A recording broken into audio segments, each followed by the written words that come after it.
Well, let's stick with those new tariffs from President Trump. Here, the government hasn't yet responded, but it says that all options remain possible. So what's going on behind the scenes and what could be our response? Well, I'm joined by Sir Crawford Falconer, who was this country's chief trade negotiator until just a few months ago. Good morning. Morning. Let's start with Mr. Trump. What is he actually doing? Are the tariffs a negotiating tactic or do they represent something real? Look, to be honest, it's not clear. And I suspect that to some degree it's a biddable question. In other words, it's not definitively decided. You know, it is certainly true. If you watch the Rose Garden performance, which was quite extraordinary, the tone of that was that he was making promises to his domestic base that he was going to protect them. He wasn't saying, I'm going to get good deals out of countries. He was saying, I'm going to keep these tariffs on to get you jobs and investment. Now, he may feel that if he does deals, he can still sell that to that base. But certainly the tenor of the presentation would make you a little bit gloomy that they were here to stay. And his chief advisors like Navarro and Lutnick have been out saying, hey, we're not doing deals within 24 hours. They were saying, we're not doing deals. But the model of what this president has done in the past is that he is deal obsessed. So it's difficult to say which it is. And of course, my view on these things, being a kind of grimy old trade negotiator, is essentially, well, you test it. You see what it is. You do it without being naive and well aware that it just might not be negotiable, but you have everything to gain by testing it through negotiation. And if you, in that test, and you would judge pretty quickly, believe they're not serious, that these are here to stay, then obviously you have to then go for a different tactic. Which would be what? Well, I think it's a question of emphasis. I think you then say there is a long-term question here, which is, can we deal with this not through a traditional negotiation? It's the old story. I mean, what's the first sign of madness? Doing the same thing over and over again when it doesn't succeed the first time. So you don't then go for a genuine negotiation. You go for something which says, well, OK, how can I have a more constrained negotiation with him where we take some lumps, but we don't actually have to put up with the whole thing? That would be where I would say you go next. So you do sector by sector? Well, you see if you can section some things off to really satisfy his power base and do a less than perfect deal, which deals with that. And I think that's certainly an option. But, when you go into a negotiation, that's not what you would seek to do, first of all. And I think in any case, but it's a question of emphasis, you need to accelerate your engagement with the rest of the world. You need to therefore work hard with your other trading partners to actually liberalise in areas that have not been able to be liberalised up to now, and with an intensity that hasn't been possible up to now, because I think the rest of the world will be feeling the same thing.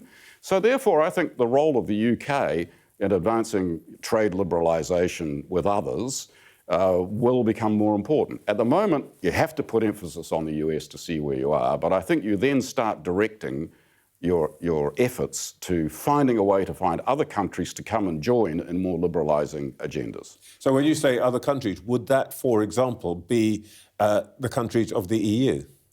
There's no reason why it can't include the EU. I mean, we've got a deep trade agreement with the EU.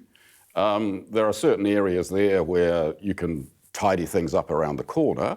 The government said it's never going to do a customs union or be part of the single market. But you could work with the EU and encourage the EU to work with us to actually liberalise with other countries collectively. For instance, we are part of an Asia-Pacific trading agreement. Very important with some of the fastest growing economies. So I hate to use the acronym, but there you go. That's thanks to Trudeau that we have that acronym. So we should accelerate work with that. And I think we should be encouraging the EU to think about how it could associate with that kind of agreement. At the moment, because of its protectionist position on agriculture, it's very difficult for it to do that.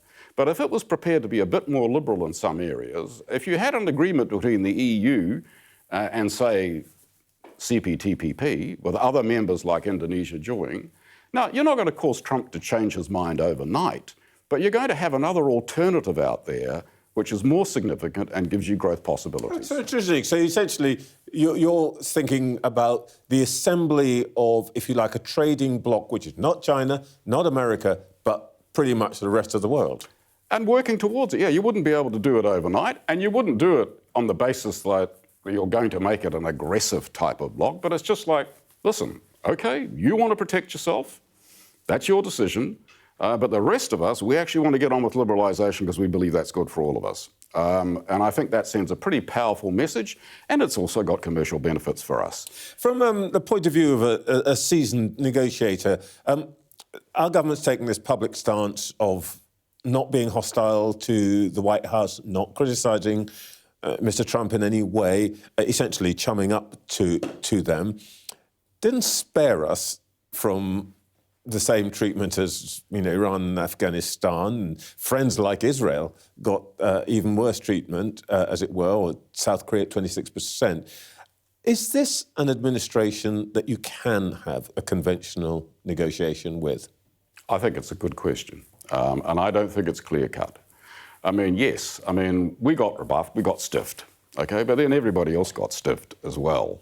The Commission clearly went there with some suggestions. Everybody was queuing up with suggestions, and at the end of the day, no, they decided to proceed. So therefore, I certainly don't think you should be working on the assumption that we have some kind of absolutely favoured position. I mean, if we do, that's great.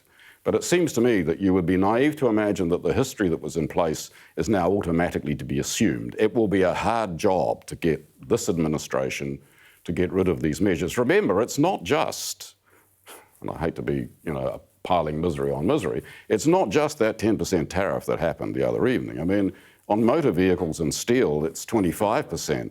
We still don't know what the administration intends to do on other sectors. They've said they want to do stuff on pharmaceuticals, they want to do stuff on timber and on other areas.